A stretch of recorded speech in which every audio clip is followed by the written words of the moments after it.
Shalom, hari ini kita akan renungkan 2 Tesalonika pasal 3, teksnya ayat 13-18. Sudah bagi dua paragraf yang pertama ayat 13-15.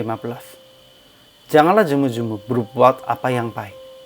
Jangan bergaul dengan orang yang tidak mau mendengarkan, tetapi tegurlah dia sebagai seorang saudara. Paragraf yang kedua ayat 16-18. Tuhan damai sejahtera kiranya mengaruniakan damai sejahteranya terus-menerus dalam segala hal kepada kamu, kepada kita. Kesimpulannya, segala hal yang bertindak sesuai dengan ajaran Paulus dan Injil itu adalah yang baik. Jadi Paulus menasihatinya 3 hal. Pertama, janganlah jemu-jemu.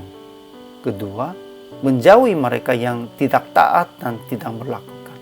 Ketiga, namun kita harus menegur mereka sebagai seorang saudara. Kemudian Paulus selesaikan surat ini dengan berdua yang meminta damai sejahtera dan yang Tuhan menyertai. Ajaran tentang Allahnya. Pertama, Tuhan damai sejahtera kiranya mengaruniakan damai sejahteranya terus-menerus dalam segala hal kepada kita. Kedua, Tuhan kita tetap menyertai kita sekalian terus-menerus. Ajaran tentang manusianya. Pertama, janganlah jemu-jemu berbuat apa yang baik.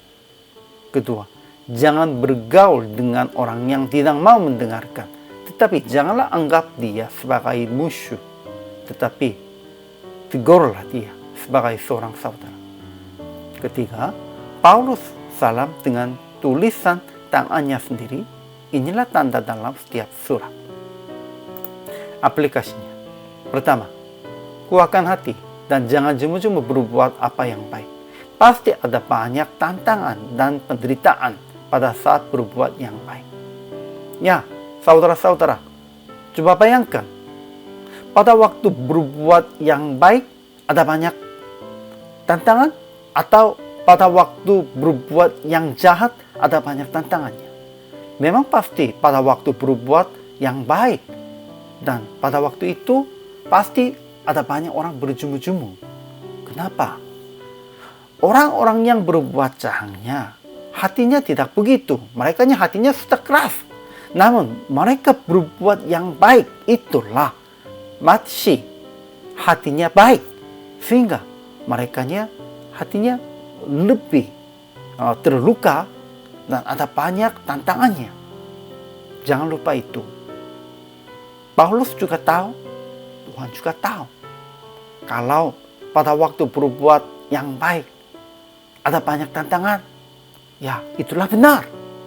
Jangan berjemu-jemu. Karena kamu sudah berjalan dengan benar.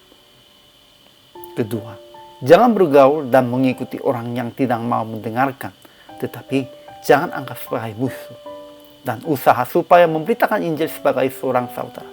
Mereka pun juga sebenarnya Tuhan ingin memberitakan Injil kepada mereka juga. Sekalipun mereka tidak mau mendengar.